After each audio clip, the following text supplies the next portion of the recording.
Bonjour à toutes et à tous et bienvenue, que vous soyez en direct ou en replay, sur cette conférence que j'ai intitulée «La parentalité consciente entre confrontation et amour pur, trouver le centre». Nos enfants, quand nous sommes parents, sont des porteurs et des gages de leçons d'expérience sur cette terre. Et avant toute chose, des porteurs de leçons par rapport à ce que notre âme a choisi de venir expérimenter sur cette planète en tant que telle. Tout est fait dans un but de grandir, l'amour de soi, les parts de soi, de grandir en conscience, en sagesse, en prise de hauteur. Et on sait combien ça peut être challengeant, parfois bousculant, quand notre enfant, dans ses émotions, dans sa personnalité, qui fait du mieux qu'il peut à chaque instant, vient coactiver en fait des mémoires de notre enfant intérieur potentiellement. Si vous voulez mettre de la conscience sur nos relations humaines, que ce soit avec nos enfants, nos proches, nos collègues, nos amis, c'est une invitation à être dans notre conscience authentique de soi, déjà.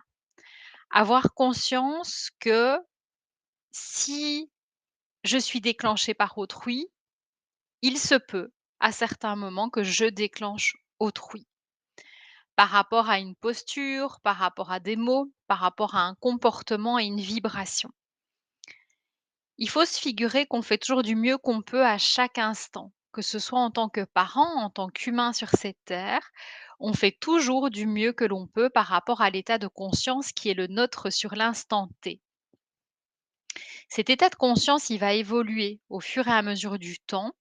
Au plus on prend conscience de notre capacité à gérer nos propres émotions, à ne pas laisser les schémas de l'enfant intérieur blessé prendre le dessus, les blessures prendre le dessus, au plus on va pouvoir être dans une intégration de notre essence propre et permettre à la personne en face de nous d'en faire de même. Vous savez, nos enfants, quand on les a accueillis dans notre vie, il y a cette notion d'amour inconditionnel qui, est souvent véhiculée au niveau de la société. Vos enfants, vous les aimez de manière inconditionnelle. C'est-à-dire qu'à partir du moment où vous apprenez que vous allez être parent, vous aimez ce petit être sans savoir pourquoi vous l'aimez autant. Il y a un bouleversement sur le plan, chez la femme déjà, qui est chimique, qui est hormonal, qui est corporel et qui est tout autant de changement identitaire. Et il y a cette conviction absolue que vous l'aimez déjà, que vous allez le protéger, en prendre soin, l'accompagner, le guider du mieux possible à chaque instant, tout en ayant terriblement peur également. Parce qu'il y a des moments où ce sera tout nouveau, ce sera des premières fois, et ce sont souvent des premières fois, et donc il n'y aura pas de clarté par rapport au fait de comment faire, par où prendre la situation en main, comment y aller pleinement. Hormis avoir la foi inconditionnelle que vous allez faire un partenariat toute votre vie avec vos enfants, un partenariat de confiance pour avancer et grandir ensemble, c'est la seule promesse que vous puissiez vous faire et que vous allez potentiellement pouvoir vous engager à tenir. Se faire confiance. Faire confiance que tous ces jeux de miroirs interactionnels et relationnels sont là pour laisser de la place à d'autres choses, à d'autres espaces, potentiellement à plus d'amour, à plus de pardon, à plus de compassion, à plus de résilience, à plus de sagesse, à plus d'acceptation, etc. Quand votre enfant a un comportement de confrontation vis-à-vis de vous, il est juste en train de réagir à ce qui est en train de se passer potentiellement à l'intérieur de vous. C'est-à-dire que vous n'en avez peut-être pas conscience, c'est subconscient, c'est inconscient. Il y a des mécanismes en fait de peur, de fuite, d'insécurité qui peuvent être connectés à votre vie in utero, la propre, la vôtre propre potentiellement, ou bien encore à des expériences vécues dans votre plus tendre enfance en fait. Et la conversation avec cet enfant ou le comportement de votre enfant peut tout à coup venir réactiver ces phénomènes-là qui avaient été dissimulés, cachés en sous-marin pour vous permettre de les ramener à la conscience et de comprendre que ça ne parle pas de lui, ça ne parle pas de votre enfant, de vos enfants, mais ça parle de vous, de votre intériorité. La vie est un parfait miroir de votre état interne à chaque instant. Ce que vous n'aimez pas chez l'autre, vous ne l'aimez potentiellement pas chez vous parce que vous n'avez pas encore appris à le reconnaître, à l'accueillir dans sa palette. Ce qui vous irrite dans le comportement de vos enfants, c'est ce qui vous irrite encore dans des comportements que vous auriez pu adopter potentiellement par le passé en étant vous-même enfant ou en agissant en tant qu'adulte depuis un comportement de l'enfant blessé, inconsciemment ou consciemment, qui vous irrite également. Tout est un jeu de miroir.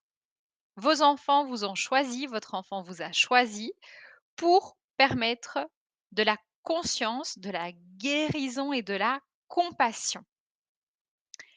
Il ne fait pas exprès d'avoir des comportements qui déclenchent. Il ne fait pas exprès d'être unique, parfait, tel qu'il est, totalement imparfait. Il ne fait pas exprès de laisser ses émotions prendre le dessus. Il fait ce qu'il peut avec ce qui est là pour lui à un instant T. Et nous, en tant qu'adultes, nous avons la mission de les accompagner du mieux possible en accueillant absolument tout de leur identité. Absolument tout. Tout ce qui va être déclencheur. Tout ce qui va être challengeant en général, parce que ce qui est de l'amour, en fait, les moments de grâce et de légèreté, ça se vit bien tout seul. Et donc, tout autant il y a la fusion au démarrage quand on conçoit nos enfants, quand ils sont au sein au démarrage ou pas, mais qu'il y a cette proximité corporelle, physique, énergétique, émotionnelle qui dure un large laps de temps en général, avant que le système nerveux autonome de l'enfant soit régulé en tant que tel par lui-même. Il est codépendant de notre état à nous, de notre état interne. Et donc se figurer que par la suite, nous ne soyons pas en mesure nous-mêmes de le déclencher est un leurre, vu qu'il a grandi dans notre champ énergétique et celui de son papa également. Donc de cheminer en conscience par rapport au fait de pouvoir mettre de l'éclairage sur nos interactions avec nos enfants, c'est accepter qu'ils sont dotés des parfaits miroirs réactionnels par rapport à ce que nous, on est en train de traverser également. Je vous explique. J'étais une enfant au potentiel intellectuel avec un trouble déficitaire de l'attention, mais je n'avais jamais été diagnostiquée à cet égard. Ce qui fait qu'il a fallu que j'ai une trentaine d'années pour être diagnostiquée par une professionnelle et j'ai compris tout ce qui faisait résonance dans le comportement de Sacha, mon fils, tout ce qui faisait résonance de lui à moi. Je sentais que ses émotions étaient exacerbées. Je sentais qu'il avait un puits de colère en lui par moment qui devait sortir. Je sentais qu'il comprenait beaucoup plus vite les choses de la société, de la vie, les apprentissages scolaires que la moyenne. Je sentais absolument tout ça et ça venait faire un effet d'ondulation par rapport à ce que moi-même j'avais expérimenté, mais qui n'avait pas été reconnu, validé et honoré à sa juste valeur, que pour pouvoir me sentir en sécurité d'être parfaitement telle que j'étais, totalement imparfaite, avec des émotions à fleur de peau, avec des écarts émotionnels, avec des tempêtes émotionnelles et tout à la fois une intelligence hors du commun. Je dis ça avec beaucoup d'humilité parce que nous sommes toutes et tous sur Terre des êtres extrêmement intelligents, de par notre détermination, notre résilience, le fait d'oser de la nouveauté, le fait d'expérimenter des nouvelles choses au quotidien. Finalement, on nous demande d'apprendre continuellement. Nous sommes donc toutes et tous extrêmement intelligents. L'intelligence émotionnelle, c'est vraiment ce facteur qui en général nous permet de devenir de plus en plus conscients de nos émotions propres, de celles qui nous habitent en tant que parents et qui ne sont pas du fruit de l'attitude de nos enfants. Quand on a été contrarié par une journée de travail, par une réunion, par des collègues, etc., et qu'il y a une charge émotionnelle quand on rentre à la maison auprès de nos enfants, notre enfant n'est pas responsable de ce que nous avons vécu sur notre lieu de travail.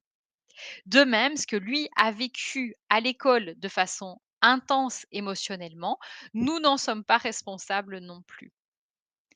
En tant que parent, avec de la conscience, ce qu'on peut donc être invité à faire, c'est ramener l'enfant à sa capacité de pouvoir se figurer que ce qu'il a vécu sur un instant T a été accueilli, vu et entendu. Nous pouvons entendre, accueillir et voir ce qu'il a vécu et comprendre profondément ô combien ça a été difficile certainement pour lui une journée comme celle-là. Tout ce qui est vu, reconnu et entendu peut se dissoudre tout naturellement et peut passer. Comme un nuage dans le ciel qu'on observe, toutes les émotions de nos enfants, toutes les réflexions de nos enfants, toute la sagesse de nos enfants, quand elles sont vues et accueillies, elles permettent de passer en toute sécurité et sérénité. Il n'y a rien de plus challengeant pour un enfant quand la vérité qui émane de son être vient toucher quelque chose de juste et de sensible. S'il sent que vous éludez parce que vous êtes encore en fuite de vous-même potentiellement, par protection, par manque de conscience, éventuellement du schéma, lui ne se sent pas légitime de pouvoir déposer une vérité, une émotion, un comportement. Or, il est essentiel pour aller vers des relations de plus en plus conscientes dans notre société et notamment une parentalité consciente, de pouvoir juste reconnaître, entendre et accueillir. Lorsque je reconnais, j'entends, j'accueille, ça ne veut pas dire que je cautionne ou que je valide. Le propos peut être un peu trop fort par rapport à quelque chose de l'ordre d'une neutralité bienveillante et c'est tout à fait d'accord d'y revenir par la suite. Mais le fait de reconnaître et d'entendre et dire: «Je vois, j'entends». Notre ego de parents ou l'ego de nos enfants voudrait avoir raison. D'ailleurs, ils vont souvent argumenter: «Tu vois, j'avais raison». Vouloir avoir raison n'est pas tellement la solution, mais plutôt l'invitation à aller vers une conscience tranquille, que l'expérience était juste sur le moment, que le ressenti a été observé, accueilli, entendu, écouté, pour pouvoir en faire quelque chose. Du coup, à partir de ça, on en fait quoi? Je vois ta colère, je ressens ta colère. Elle est parfaitement légitime. À ta place, je ressentirais aussi de la colère. Je comprends. Que fait-on de cette colère? Tout ce qui est reconnu à 60 ou 70 va pouvoir ensuite se distiller tout naturellement en toute sécurité, en toute sérénité.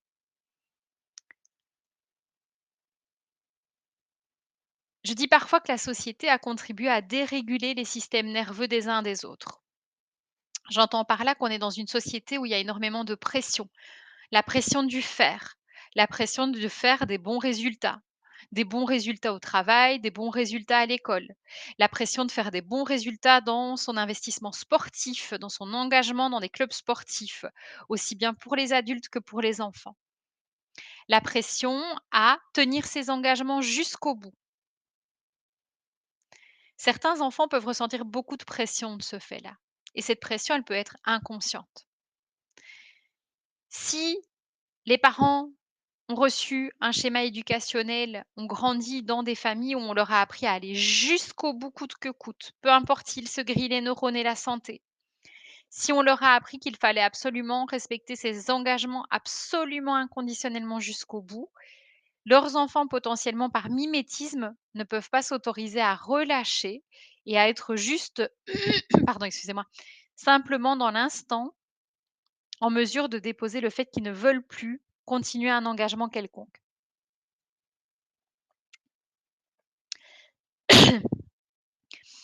Dans les rencontres que j'ai pu faire avec des parents, des enfants, que ce soit des plus petits enfants, des enfants, d'âge de 10-11 ans, préadolescence ou encore adolescents, je me suis vue entendre dire plusieurs fois que, par exemple, quand on investit dans un abonnement sportif à l'année, dans un club sportif, l'enfant est invité à y aller jusqu'au bout, inconditionnellement, vu que on a payé pour son abonnement et que c'est un grand prix, en fait, c'est un gros investissement. Il faut se figurer que pour l'enfant, ça va vouloir dire dans la vie que chaque fois qu'il investit dans quelque chose peut-être d'un peu plus onéreux et cetera, il va être obligé de le garder, sinon il va avoir peur de décevoir autour de lui. C'est-à-dire s'il s'engage plus tard dans un métier qu'il ne connaît pas, qu'il expérimente avec un beau salaire à la clé et qui se figure qu'il évolue et que ça le rend finalement peu heureux, qu'il ne se sent pas épanoui dans ce métier en tant que tel, il va avoir tendance potentiellement à sentir qu'il doit s'y engager jusqu'au bout, qu'il doit rester jusqu'à donner toute sa personne parce qu'il a un beau salaire à la clé. Donc comment mettre de la conscience sur ces expériences-là? C'est que au plus nous sommes dans notre vulnérabilité, nous, en tant que parents, dans notre authenticité et notre alignement, au plus on va permettre à nos enfants d'en faire de même. Être dans notre authenticité veut dire accepter qu'on va ne pas gagner par moment et qu'on va faire des erreurs. Il y a un pli que j'ai pris dans l'éducation de mon fils, dans ma manière de l'élever au monde et à la conscience de ce monde, c'est de choisir, en fait, de lui dire que oui, j'ai fait des erreurs et oui, je vais continuer à en faire. Mais oui, je suis fière de certaines choses tout à la fois et je continuerai à l'être et je lui montrerai qu'on peut essayer de nouvelles choses au quotidien, sortir de sa zone de confort au quotidien, tout en ayant peur, tout à la fois, au quotidien. Incarner nos choix en conscience, c'est permettre à nos enfants de faire aussi leurs choix en conscience. Agir à partir du cœur et plus spécialement au niveau du contrôle de la tête, en fait, de comment les choses devraient être et de pourquoi elles sont comme ça et de pourquoi elles ne sont pas autrement. La parentalité consciente, c'est donc cette capacité à avoir conscience, chacun dans son espace, de soi, conscience de son vécu, conscience de ses expériences, conscience de ses blessures, conscience de ses traumas, conscience de ses désirs, de ses rêves, de ses objectifs pour permettre à vos enfants d'en faire de même. Nous faisons tous du mieux que nous pouvons à chaque instant, inconditionnellement. Si nous l'incarnons dans ce monde, nous offrons la possibilité à nos enfants d'en faire de même. Prenez l'expérience de l'interaction avec vos enfants comme un miroir à venir assainir, adoucir, assouplir certaines parts à l'intérieur de vous. Ce qui est en résistance crée la confrontation. Ce qui est en résistance crée le clash émotionnel. Ce qui est en résistance crée de la souffrance psychique, de la souffrance mentale. Et vous savez, dans ces moments-là, je l'ai vécu. Je l'ai vécu quand Sacha était plus petit.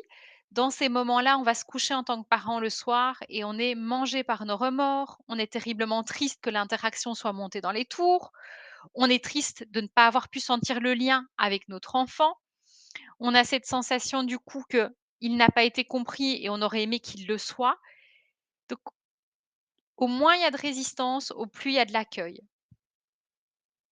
On résiste souvent aux parts de nous qui ont vécu de la douleur et de la souffrance et qui n'ont pas été reconnues, aux parts de nous qui ont eu des besoins qui n'ont pas été reconnus. Besoin d'attention, besoin de compréhension, besoin d'amour, besoin de câlin, etc., etc. Aussi, en parlant de la corporalité, vos enfants sentent pertinemment ce qui est bon et sain pour eux. Certains enfants aiment énormément être câlinés, massés, etc. Là où d'autres enfants connaissent les limites fermes de leur corps et n'aiment pas spécialement être câlinés et massés. C'est tout à fait OK. Ils auront une manifestation de l'amour conscient dans leur vie de la manière la plus juste et saine pour eux. Ils peuvent être des cœurs débordants d'amour sans pour autant avoir ce besoin d'être dans le contact physique. On parle souvent des langages de l'amour dans un couple. Nous avons les hommes, les femmes, une manière unique de démontrer notre amour, de vibrer notre amour à travers le couple. Ça peut être le langage, donc les mots en tant que tels, ça peut être les attentions, les cadeaux, les gestes, ça peut être la manière de prendre soin de l'autre en cuisinant, en prenant soin de ses besoins, etc. Donc c'est propre à chacun.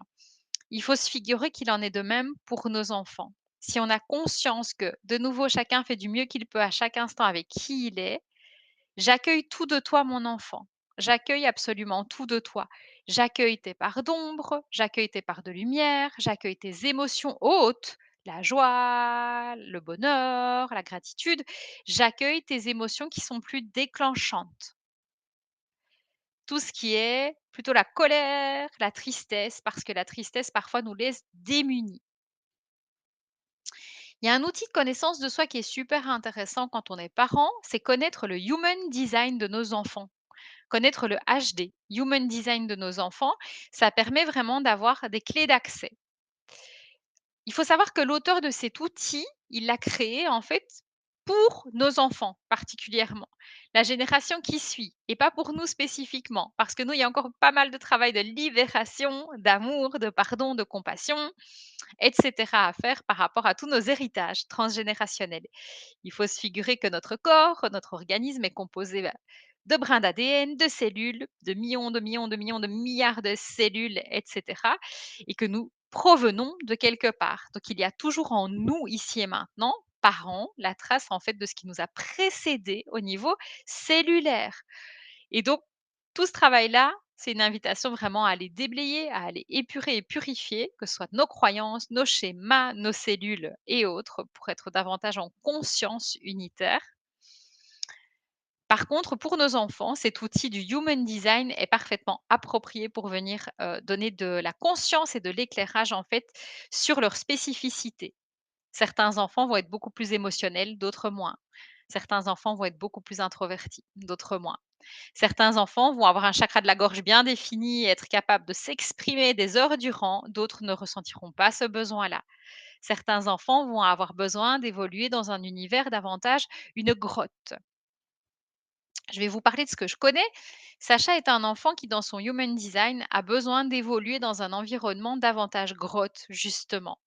Là où moi, je suis un environnement people, sociable et cuisine. C'est-à-dire, j'aime faire plaisir, j'aime réunir, j'aime fédérer, j'aime rassembler, j'aime magnétiser à moi des nouvelles rencontres, des nouvelles personnes, etc. Lui a besoin, quand il fait des nouvelles rencontres, de revenir à son état de grotte, en fait, en introspection, en sagesse calme et posée et sereine. Sacha m'a appris dans la conscience l'importance de rester dans des moments de vide, de vacuité, de calme, de sérénité profonde et ancrée pour laisser la suite de la vie s'écouler tout naturellement. J'avais tendance à être une maman très fort tournée vers l'extérieur, avoir besoin de tout le temps être en vadrouille, de tout le temps partir, de tout le temps découvrir, de tout le temps voyager. Il m'a appris à aller davantage dans ma maison intérieure et je l'en remercie infiniment. Tout à la fois, moi, je lui permets d'ouvrir ses horizons, ses yeux sur l'envie de voyager plus tard. Il a des envies d'international, sur l'envie de pratiquer des langues. Autre, il est en demande également à ce niveau-là. Et donc, un partenariat de parentalité consciente, c'est se figurer que si j'apprends des choses à mon enfant, lui est là pour m'apprendre également des choses. Nous grandissons ensemble. Nous grandissons dans la conscience du lien qui nous unit.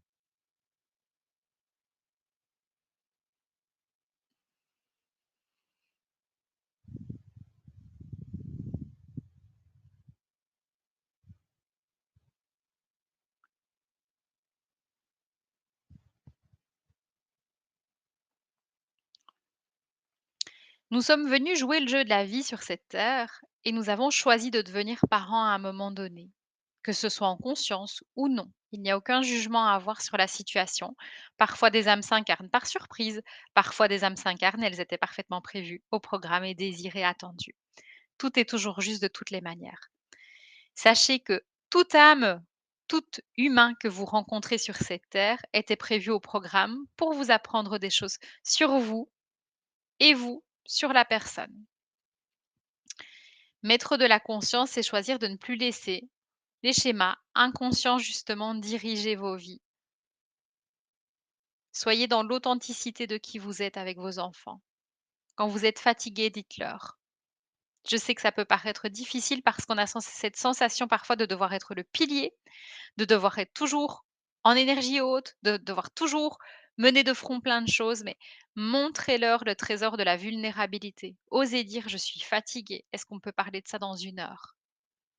Chaque fois que vous allez être juste et aligné avec vous, votre enfant va être juste et aligné avec vous également. Ils sont dotés d'une intelligence émotionnelle extraordinaire, peu importe l'âge. Regardez les vidéos sur les réseaux sociaux où on voit des mamans qui sont fatiguées, qui sont alitées ou des papas et l'enfant vient prendre soin d'eux. L'humain est doté naturellement d'une capacité à prendre soin de son prochain, peu importe son âge. Il est capable d'être en présence, d'éprouver de l'empathie, de la connexion émotionnelle. Tout ce qu'il ressent et que vous ne verbalisez pas, que vous n'assumez pas, que vous ne reconnaissez pas, ça peut créer des distorsions. Il va se figurer que vous lui cachez des choses ou que vous n'êtes pas authentique et il ne s'autorisera donc pas lui-même à être authentique par moments dans ses émotions, dans ses envies, dans ses rêves et dans ses désirs. Une nouvelle fois, on fait du mieux possible à chaque instant. L'idée est d'accueillir ce qui se joue en tant que tel dans ce lien de parentalité consciente. Quel est l'intérêt de co-créer des relations de parentalité consciente?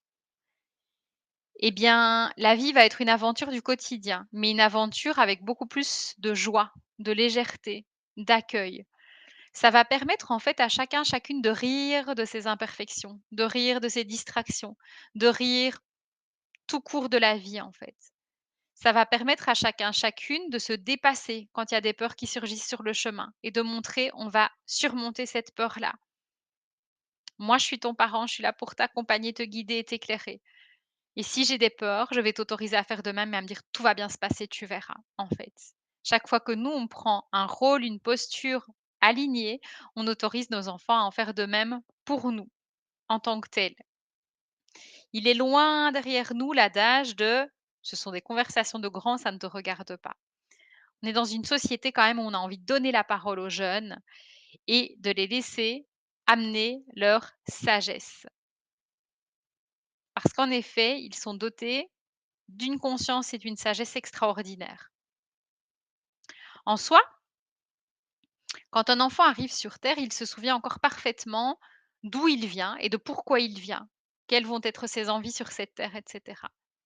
S'il est reconnu en tant que tel, ça va être un terreau fertile à ce qu'il puisse expanser et réaliser tous ses rêves et tous ses projets dans cette vie-ci. Faites parler vos enfants de leurs rêves. Faites parler vos enfants de leurs rêves plusieurs fois par semaine. C'est en vivant le rêve, en parlant du rêve, en vibrant le rêve qu'ils vont réaliser leurs rêves. Faites parler vos enfants de leurs rêves. Demandez-leur: «Tu as envie de quoi tu as envie quand tu seras adulte, libre, autonome? De quoi tu as envie en fait? De quoi tu as envie réellement, profondément? De quoi tu as envie?» Faites-les parler de ça. Et puis s'ils vous disent quelque chose et que c'est révisé, que c'est réajusté, c'est OK. Les rêves ne sont pas figés en tant que tels, mais faites-les parler de leurs rêves. C'est essentiel pour qu'ils restent connectés à cette essence dont ils se souviennent dès leur naissance, pour qu'ils restent connectés à ce qu'on appelle potentiellement la mission d'âme, la mission de vie, la raison pour laquelle ils sont venus dans ce monde comme nous. 2 conseils, faites-les parler de leurs rêves dans toutes les sphères. Quels sont tes rêves, en fait, au niveau d'une vie de famille? Est-ce que tu veux des enfants ou pas? D'accord? Quel est ton rêve de métier et pourquoi? Quel est ton rêve par rapport à tes amis, tes copains, tes copines? Faites-les parler de leurs rêves. Quels sont tes rêves de voyage, les destinations que tu as envie de faire et que tu as envie de réaliser? Quelles sont les langues que tu as envie de parler? Quelles sont les choses que tu as envie de découvrir, en fait, et comment moi je peux t'y accompagner dès que possible? Quelles sont les expériences culturelles? Quels sont les concerts auxquels tu as envie de prendre part? Faites-les parler de leurs rêves. Deuxième conseil, incarnez vous-même vos rêves. Si vous vous autorisez à vivre vos rêves, peu importe, avec détermination et foi, vous allez autoriser à vos enfants à vivre, vous allez les autoriser à vivre leurs rêves également. Vous savez, on dit: «Les gens heureux font le bonheur».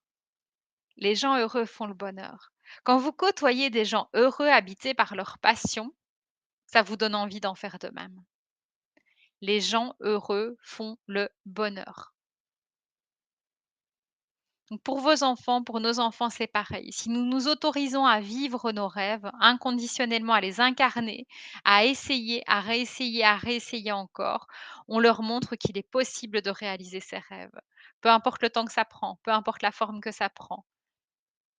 Engagez-vous à incarner la réalisation de vos rêves en conscience pour que vos enfants puissent s'autoriser à aussi, eux, réaliser leurs rêves. Nous voulons tous des enfants heureux. Nous voulons tous faire de nos enfants des adultes heureux, résilients, épanouis, intelligents émotionnellement. Nous voulons tous cela. À partir du moment où nous les faisons venir sur cette terre, nous voulons qu'ils soient heureux. Posez la question à chaque parent qui vous entoure. Posez-vous foncièrement et sincèrement la question: «De quoi ai-je envie pour mon enfant, pour mes enfants?» Qu'ils soient heureux.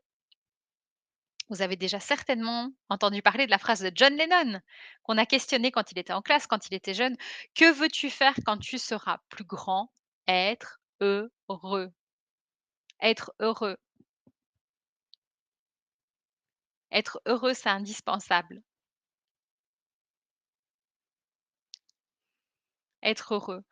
Parce que les gens heureux font le bonheur et rendent ce monde plus beau, où chacun peut être à sa place avec ses talents et ses dons uniques en tant que tels.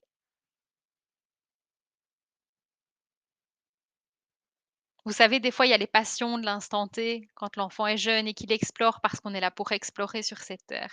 Et donc ça peut être un instrument de musique, ça peut être un engagement dans des mouvements de jeunesse, ça peut être, tellement, tellement de choses, un sport spécifique, mais ça peut évoluer surtout, en fait. Parce qu'en diversifiant la palette d'apprentissage et d'exploration, c'est comme ça que l'enfant va sentir et savoir ce dont il a envie, ce dont il a besoin et ce qu'il veut encore explorer davantage. Faites confiance que s'ils se désengagent d'un sport en conscience, c'est parfaitement OK. C'est que peut-être leur âme, leur petit cœur à l'intérieur se dit: «C'est pas la voie, c'est pas ça que j'ai envie de faire. Je l'ai fait parce que j'ai essayé quelque chose» et bravo d'essayer. Bravo d'avoir essayé. Pareil pour nous. Est-ce qu'on peut aussi en tant que parents se figurer que des fois on a pris des choix de carrière et qu'on s'est réorienté une fois, 2 fois? Et c'est OK. Est-ce qu'on peut se figurer que tout est possible à chaque instant si on y va avec le cœur, qu'on peut réexplorer des nouveaux loisirs, des nouveaux hobbies, des nouvelles passions, qu'on va rencontrer des nouvelles personnes toute notre vie? C'est la même chose. Donc leurs hobbies et leurs passions vont évoluer avec le temps. Mais avoir une idée de quel est le genre d'adulte qu'ils ont envie d'être, c'est intéressant. De voir vers quoi ils ont envie d'aller. Parce que l'enfant est profondément connecté à sa vérité intérieure et donc en conscience, on peut choisir, nous, de les accompagner à réaliser leurs rêves, à s'assurer, en fait, qu'à chaque instant, ils soient dirigés vers le meilleur et s'ils ont envie d'arrêter une passion, un loisir et cetera, s'il vous plaît, encourageons-les à le faire. Rien n'est fermé définitif, même pas une carrière. Soutenons-les dans l'adaptabilité, dans le mouvement, dans le changement. Soutenons-les dans le fait que tant qu'ils sont heureux, qu'ils contribuent sainement à la société, ils sont à leur place.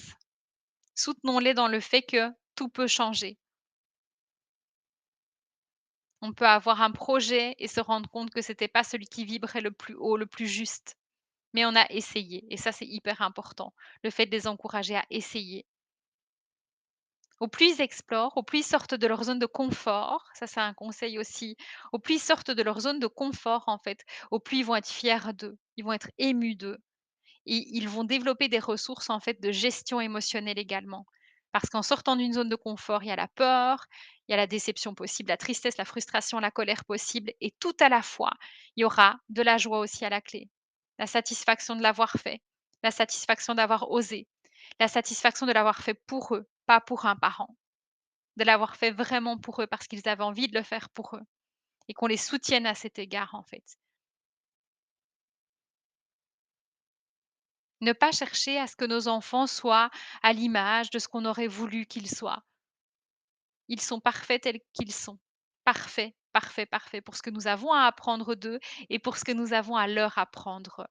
Ils auront certainement des loisirs différents des nôtres, des centres d'intérêt différents des nôtres, des rêves différents des nôtres et c'est parfait comme cela, que ça reste parfaitement comme cela en tant que tel. La conscience, c'est accepter que non, ils ne sont pas forgés dans le même moule que nous. Qu'évidemment, ils n'ont pas la même éducation que nous avons reçue, qu'ils n'ont pas les mêmes blessures que nous avons explorées, expérimentées dans nos vécus. Leur chemin est unique. Leur chemin est unique, mais faisons-leur confiance que si on leur laisse la place, l'espace, et c'est toujours ça la question de la conscience, si on fait confiance en l'autre, il va avoir l'espace et la place de se dire, de prendre sa place, de s'exprimer, d'oser. au plus on autorise les imperfections, au plus on autorise le lâcher prise, au plus on autorise le fait d'essayer, d'arrêter, de continuer autrement, différemment, l'assouplissement, au plus on autorise cela, au plus l'enfant va étayer son propre curseur intérieur pour savoir ce dont il a besoin et envie. Faites-les parler de leurs rêves d'avenir. Super important.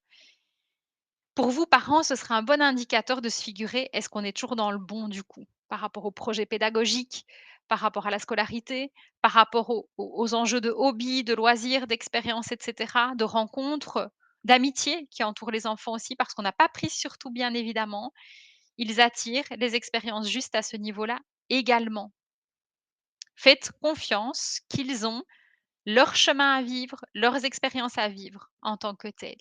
Vous pouvez aiguiller comme un aiguilleur du ciel, vous pouvez guider, mais ils auront tôt ou tard le libre arbitre. Si les bases sont stables, sécures, s'ils sont emplis de confiance en eux et de résilience, qui est une qualité extraordinaire à déployer dans nos sociétés, ça veut dire qu'ils pourront toujours rebondir, comme on appelle ça.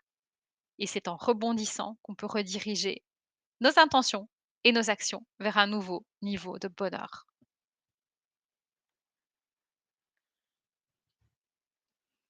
Donc, l'amour pur de la parentalité consciente avec nos enfants, c'est pas toujours la chose la plus évidente et la plus naturelle pour les parents. Oui, il y a cet amour inconditionnel, mais ça ne veut pas dire qu'on va accepter tout non plus. Oui, il y a cet amour qui est offert gracieusement, en fait, sans rien attendre en retour, et ça, c'est essentiel. Nos enfants ne sont pas là pour nous satisfaire, pour répondre à nos attentes, nos rêves déçus, ils sont là pour être tels qu'ils sont. C'est un amour sans condition. Je t'aime en colère, je t'aime triste, je t'aime joyeux, je t'aime quand tu n'as pas réussi, je t'aime quand tu as réussi, je t'aime quand tu ne gagnes pas ton tournoi, je t'aime quand tu gagnes ton tournoi, et cetera, et cetera, et cetera. Je t'aime quand tu changes d'avis, je t'aime quand tu ne sais pas, je t'aime quand tu sais avec détermination, je t'aime inconditionnellement. Et la confrontation n'est qu'une manifestation, en fait, un phénomène qui se manifeste sur base du fait qu'il y a des blessures en résonance, chez nous parents et chez nos enfants, des incompréhensions en résonance. Ayez l'authenticité d'aller sentir ce que ça vient réveiller chez vous. Ne répondez jamais à brûle pour point, comme on dit. Laissez redescendre et dites: «Là, je suis touchée, je suis blessée. Est-ce qu'on peut parler plus tard? Et je t'aime». Très important. Je suis touchée, je suis blessée et je t'aime surtout. Et je t'aime. Je t'aime. Pour qu'il y ait pas ce phénomène de culpabilité chez l'enfant. Essentiel. Qu'il ait le droit d'être dans l'état émotionnel dans lequel il est, qui a été un déclencheur, mais qu'il y ait pas de culpabilité, pour qu'il puisse le reproduire encore. Et je vous garantis et je vous souhaite de tout cœur que ça puisse amener à des libérations, à des prises de conscience encore plus intéressantes. Vous savez, j'ai appris au fur et à mesure du temps avec Sacha qui a 11 ans maintenant, j'ai appris à accueillir tout de lui, absolument tout de lui. Et ça a été challengeant par moments, je vais pas vous le cacher, ça a été sacrément challengeant dans la monoparentalité. Ça a été challengeant et c'était parfait tout à la fois pour ce que j'avais à vivre et à comprendre. Au plus je lui faisais confiance, au plus il prenait sa place. Au plus j'accueillais, au plus il venait parler de lui-même, depuis sa grotte. Au plus j'acceptais que les journées ne seraient pas parfaites, au plus elles étaient belles. Au plus je prenais mon temps et je me détendais en prenant du temps pour moi, au plus il avait envie de passer du temps avec moi à faire des activités. Que ce soit la relation à nos enfants, une relation de couple, une relation entre amis, une relation de collègues, si vous laissez l'espace, l'autre peut prendre sa place. Et ça, c'est vraiment la notion consciente. Quand l'autre sent qu'il a sa place, il y a plus ce conflit de territorialité, de prendre trop de place, de pas oser prendre sa place, de se cacher, de pas oser parler, d'être timide. En fait, quand il y a plus ce conflit de territorialité, chacun se sent à sa place, d'être parfaitement imparfait tel qu'il est, pour que l'autre puisse être imparfait tel qu'il est également. À l'époque, je vous assure, j'étais la maman qui voulait toujours être en vadrouille, tout le temps être en balade, tout le temps être en réseautage extérieur, tout le temps, tout le temps, tout le temps. Et ça le drainait, ça le fatiguait. Je me rendais compte et j'observais que ça le fatiguait, en fait. Quand j'ai pris conscience de ça, je me suis dit: «OK, qu'est-ce que toi tu cherches, Justine, à fuir en étant tout le temps à l'extérieur, comme ça, en sociabilisant tout le temps à l'extérieur? Quelles sont les parts de toi avec lesquelles tu as pas envie de connecter quand tu es seule avec lui? Quelles sont les parts de toi que tu refuses de voir dans le miroir quand tu es seule avec toi-même, en fait, en tant que telle?» Et j'ai accepté de faire tout ce travail d'exploration et d'intériorité pour comprendre qu'à chaque fois qu'on va à l'intérieur de soi en tant que parent, on permet à l'enfant d'aller à l'intérieur de lui et c'est là que le lien devient possible. Ni trop ni trop peu, ni un amour étouffant, ni un amour désintéressé, ni trop ni trop peu. Être là, juste là, par l'engagement, la présence et la conscience. Quand on est là présent à nos enfants, c'est-à-dire présent à la conversation, présent à un repas, présent à une interaction, présent à une émotion qui est en train d'arriver. En fait, quand on est réellement là, là dans l'instant, l'enfant se sent vu, compris, entendu. Ce ne sont pas nos cadeaux, les loisirs qu'on leur offre à gogo, ce ne sont pas tant toutes ces choses qu'on a envie de manifester. En fait, c'est plutôt notre qualité de présence à des instants qui vont faire qu'ils savent qu'ils sont entendus, vus, reconnus, en fait. C'est ça qui vient sécuriser le système nerveux. La présence, la présence sécure à l'autre et quand c'est pas OK d'oser le dire: «Là, je suis en train de travailler. Est-ce qu'on peut parler de ça dans 10 minutes, 15 minutes, 20 minutes?» En fait, nous ne sommes pas obligés de tout arrêter pour être à leur écoute. Ça va dépendre un peu du décodeur émotionnel. Est-ce qu'il y a une urgence émotionnelle? S'il y a une urgence, on arrête tout. Comme c'est comme une urgence médicale. On arrête? OK. S'il y a pas d'urgence et on sent ça, on jauge au fur et à mesure. OK. Comment tu te sens là maintenant? D'accord. Est-ce qu'on peut voir ça plus tard? OK, c'est sécure, alors ça, on peut faire ça plus tard et on laisse l'espace, en fait, en tant que tel. On ne peut pas empêcher consciemment nos enfants de souffrir. Ils ont des expériences à faire. Il y aura de la douleur, il y aura des déceptions, il y aura de la tristesse. Ça fait partie de leur chemin d'incarnation et d'expérimentation. J'ai pris le parti de montrer les moments où c'est plus compliqué, sans rentrer dans les détails. Mais j'ose déposer. Je dis: «C'est compliqué aujourd'hui? Tout va bien se passer, ça va aller. Maman, il y a de la tristesse en toi, je la sens. Il y a de la tristesse, en effet, mais je l'accompagne, ne te tracasse pas.